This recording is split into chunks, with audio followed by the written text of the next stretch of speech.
Hey there, welcome back to the channel. My name is Keegan. Today I'm going to be talking about long Tenkara rods. So people often consider 360 centimeters or 12 feet to be the standard length for a Tenkara rod. Under that, 320, 300, even smaller, that's a short rod. And then above that, 375, 400, 450, those are long rods. And there's even longer rods than 450, but I don't own any of those, and those are kind of specific use cases. So today I'm going to talk about the rods that I own in the long sort of segment from 400 up to 450 centimeters. So that's like 13 to 14 feet. And these are only the rods that I own. There are other rods out there. I hope this helps you in terms of learning some of the rods that are out there, but certainly do your own research and check other stuff out. This is just what I own and what I like. Disclaimer. I keep all my rods in these Zimmer-built rod rolls. They're super handy. I basically have two of them, one for long rods, one for short rods.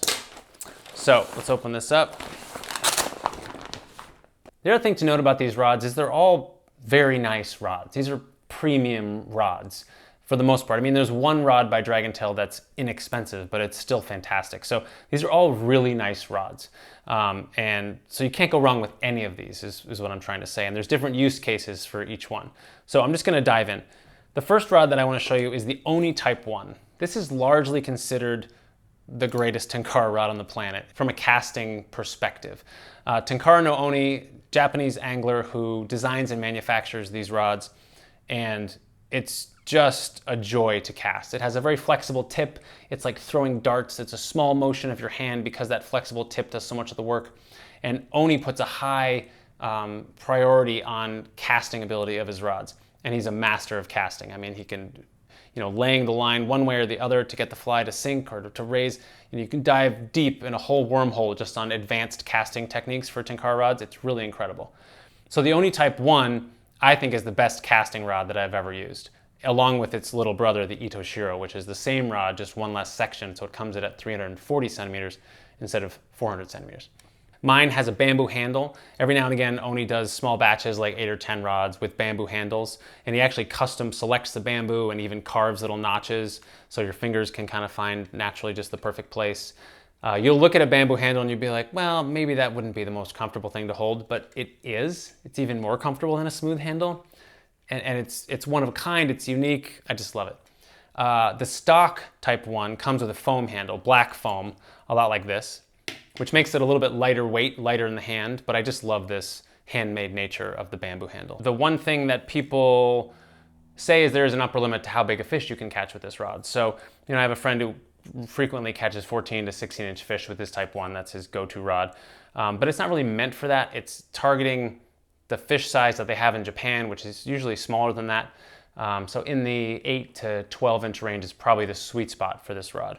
If you were targeting larger fish, the next rod is maybe something you should look at. So Oni partnered with Nissin, a Japanese Tenkara rod manufacturer, and this is the Nissin Zero-Sum Honryu, which is a Japanese word that means larger water, or main stem, 395. And this is a phenomenal rod as well. It still has that beautiful Oni sort of casting magic with a flexible tip, but it's got a much more robust lower section, and you can really steer bigger fish with it, and it's just a little bit more robust in general. What I like about this rod is it has a full cork grip. I'm not a big fan of foam, although it's fine. I prefer cork. So I love that this rod has a nice thick grip. It's long, so you can choke up and down if you need to. This rod casts wonderfully. It handles big fish and current wonderfully. It's just a wonderful rod. The other advantage of this rod is you can throw heavier flies, big bead heads, easier than with the Type-1. Type-1 is not really meant for bead heads and heavy flies. It's meant for traditional Japanese kabari, which are usually unweighted. So it fishes unweighted flies beautifully. But if you put a heavy bead head on there, it's just not the right tool for the job. But you can do that with the 395. So if you're looking for a rod that's still fun with small fish, but you could also catch bigger fish and fish bead heads, this one might actually have more versatility for you. Next, we'll move to the TenkaraBum rods. So TenkaraBum is the nickname of a man named Chris Stewart, who was like OG, original Tenkara in America, one of the old guard, if you will. And he recently semi-retired and came out of retirement, but he worked with Suntech to design this line of rods, the TenkaraBum rods. They have a TenkaraBum 33, 36, and 40, then they have the Traveler 27 and the Traveler 39. And it's unclear what will happen if he actually does retire, if Suntech will continue making these TenkaraBum rods. Probably they will continue making these ones. Chris told me that maybe the Travelers might go away when he retires. It's sort of just unclear what Suntech will do. But these TenkaraBum rods, the 36 and the 40 especially, are super highly regarded, and they're great rods. They remind me of an Oni rod in that it is a tip flex rod more than a full flex rod, and it's pretty robust down the handle, or towards the handle of the rod. The casting is wonderful. It casts dry flies great. It casts bead heads great. It's a very, very lightweight rod, so the swing weight of these long rods, which, let's be honest, you can't defy physics. The longer pole you have, the harder it is to swing it. Wind resistance, weight up there, everything. So the whole overall weight of the rod contributes to that, and the balance of the rod. But a mistake that sometimes happens is a manufacturer will make, say, a 360 rod, and they'll subtract a segment to make a 320 rod, and that'll work out great. It's easy to make a good 320 rod. But sometimes they'll just add a segment to make a 400 rod, and that, if they're not careful, can lead to a very tip-heavy 400 rod. That's a sidebar. But the TenkaraBum is not tip-heavy, super lightweight rod, foam handle, really nice, just a fantastic piece of equipment. Again, availability, big question mark. The other thing they did in this latest run of TenkaraBum rods is Suntech made this 40F. So it's also a 40, has the same handle as the TenkaraBum 40, but this is the 40F. And this is a much more full flex rod. When you have a fish on, it flexes much farther down the handle. It's insanely fun. I caught a 15-inch brown on this in a really like spring runoff conditions of a big river here in California, and it just was awesome. It handled it really well, and I was fishing a big sort of jig streamer with a big tungsten bead on it, and while I had to adjust my cast for the soft rod to be slower, it was really fun. And I'm in general not a soft rod guy. I do like tip flex rods that have a little bit of backbone, so it's a more zippy cast. It's not the whole rod going back and forth, but it's a little bit more snappy. But I'm having a lot of fun with this rod. Whether or not I keep it is a big question mark, but so far I really like it. So that's the 40F from Suntech, also called a TenkaraBum rod. And again, they might make this after their partnership with Chris is done, who knows. All right, next up, I want to talk about a super expensive rod, but also a really nice rod. This is the Tenkara Tanuki Shinobi 395, and it's beautiful. It's got this foam handle, it's got these wooden accents, it's got a red butt cap, a red winding check here, it's got some rattan wrap, then the red, I mean, this is gorgeous. This is like really, really pretty rod. It's very expensive. It's a $400 rod from here, a USA company. And I'm not sure why it's so expensive, possibly because of the materials, because of the design, because I know Luong, who is Tenkara Tanuki, that's his company.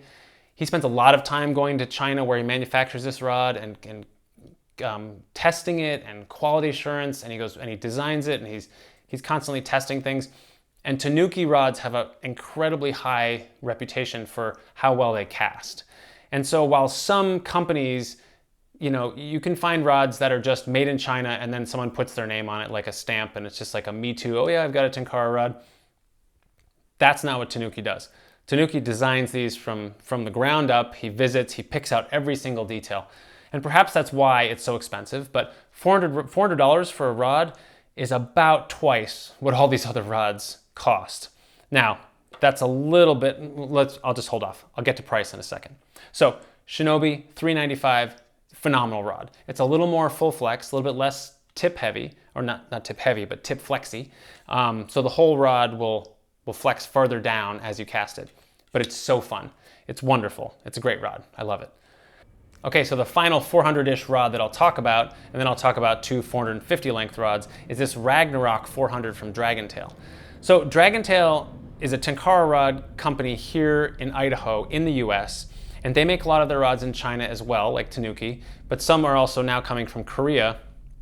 And those rods, the Kokoro series, are basically as good as Japanese-made rods. Japanese-made rods are still like the pinnacle. But Dragontail's a very interesting company, and they make much more affordable rods than you can get shipped from Japan. So, you know, a $200 rod from Japan, you also have to pay $30 shipping, and then if you break a tip section, well, maybe that tip section costs $30 plus $30 shipping again. Whereas if you get a rod from a company in the US, you can often get a tip section for 15 bucks shipped to you in 2 days, right? So this Dragontail Ragnarok 400 is a really, really nice rod. And I've put it up against this Nissin Honryu 395. And in my opinion, anything that the Nissin can do, the Dragontail can also do, with maybe a couple exceptions. The difference is the Oni is going to have that Oni magic. There's a little bit of je ne sais quoi in the cast. The cast is a little more refined.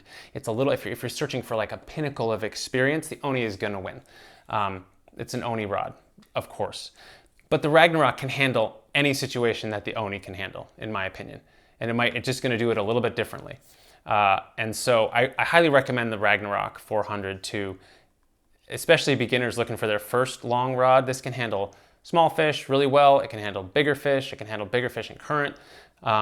It's a great company, great customer service.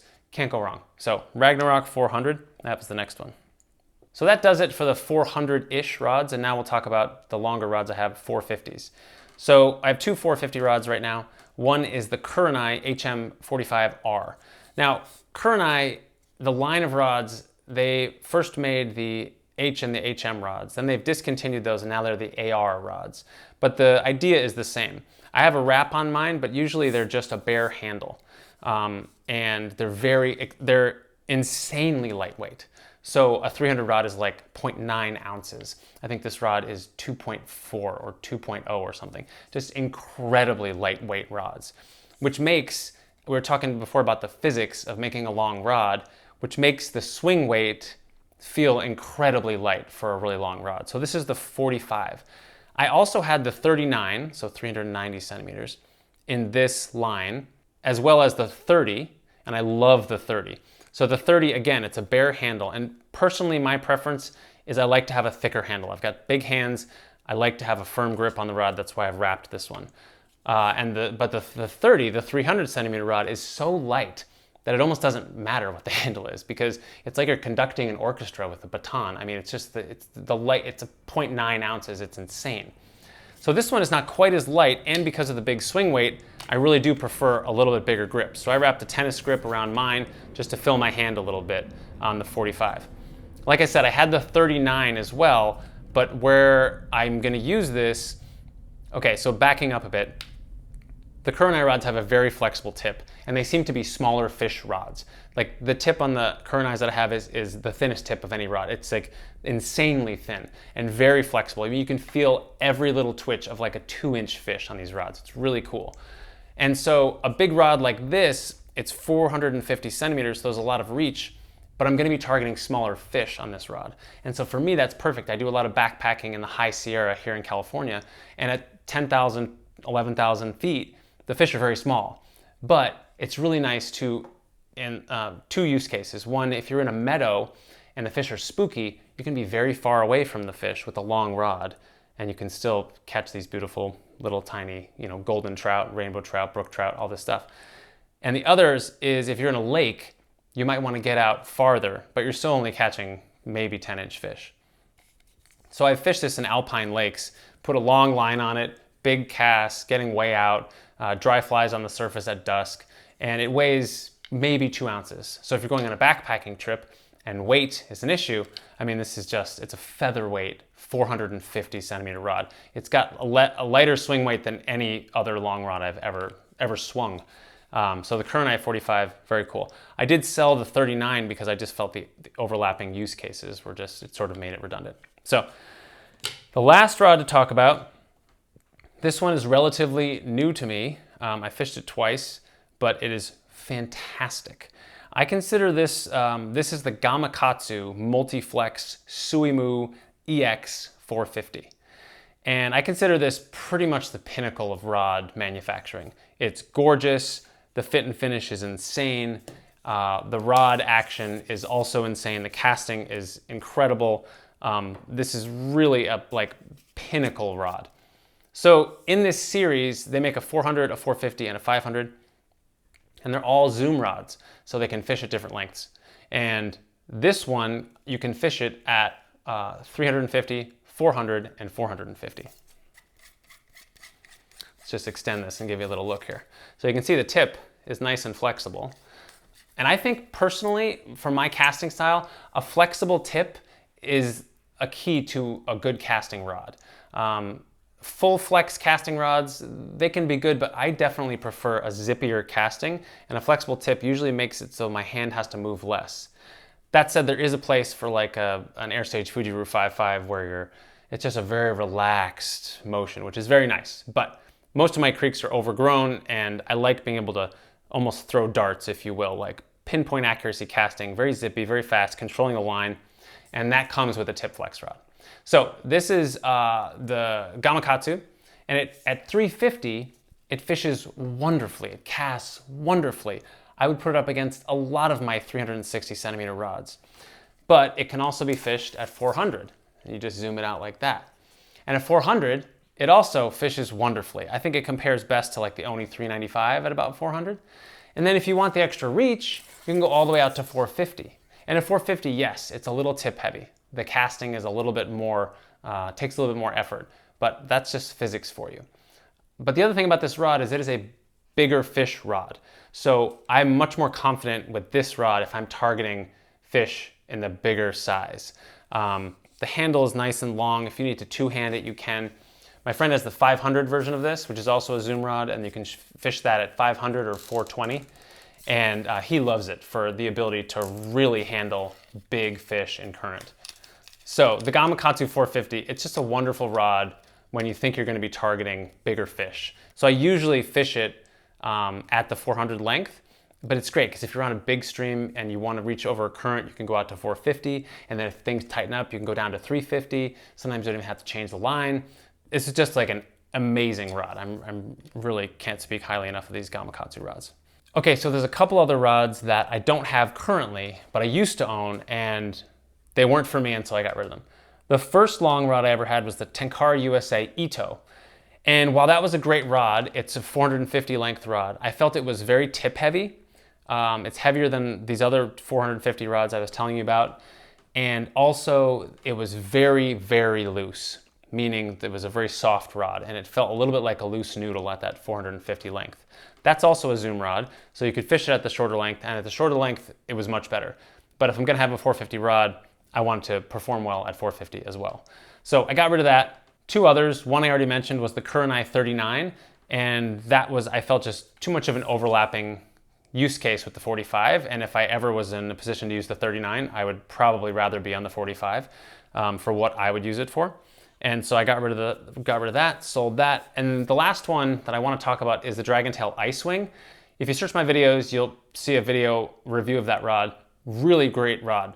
Three-way zoom rod, a long rod, but it's very soft. So you have to be into the soft rod thing. And if you're not, you're gonna really have trouble with it.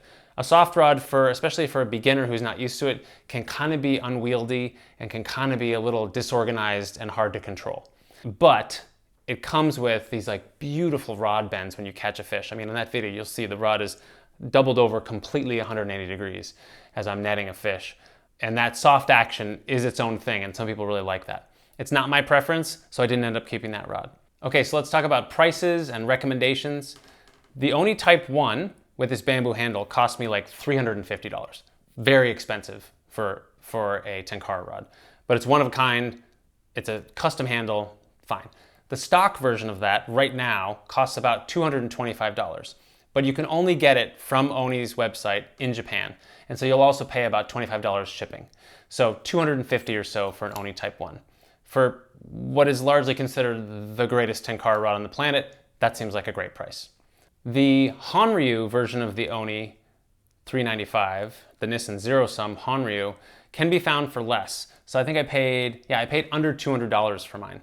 So you'll see that the best, I mean, these are largely considered some of the best rods you can buy in these sizes. And they're all in that like $200, $250 range with some exceptions.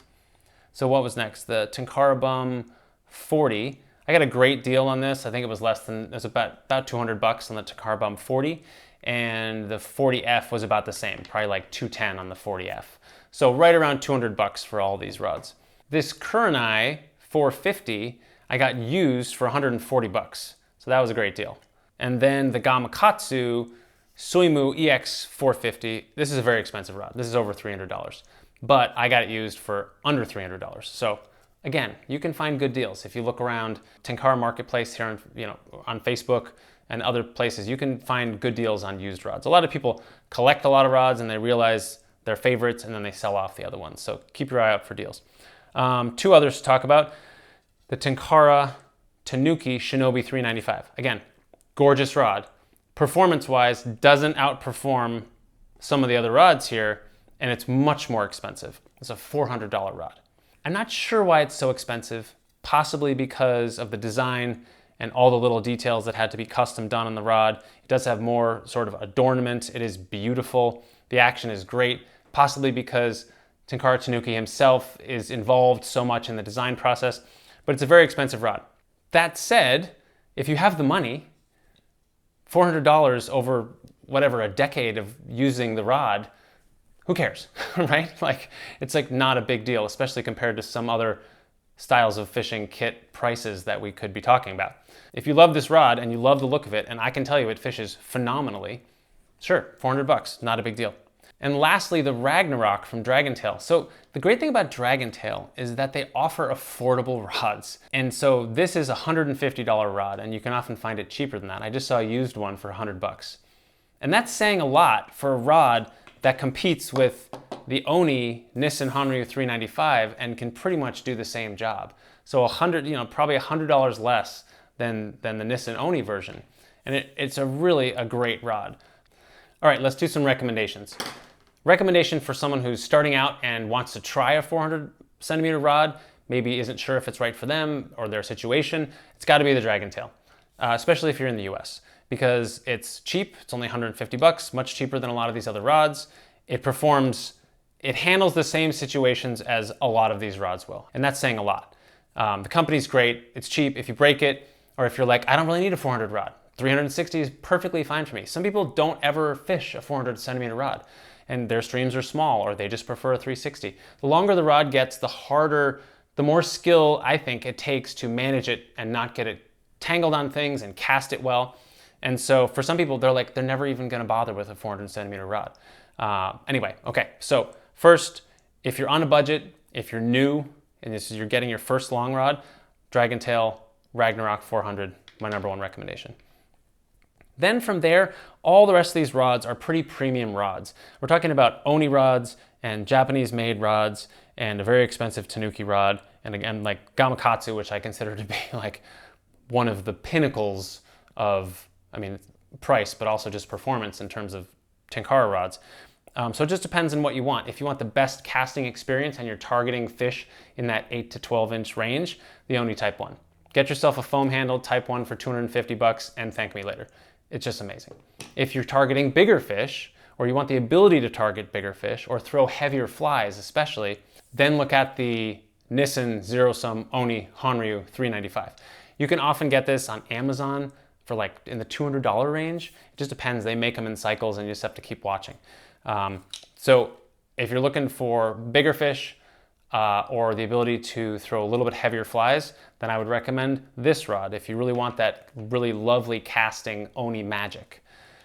And then the rest of the rods are just kind of case by case. The Kurenai is super lightweight and handles little fish, really long. It's about the lightest swing weight of a 450 rod that you can get. The Shinobi is beautiful and works great.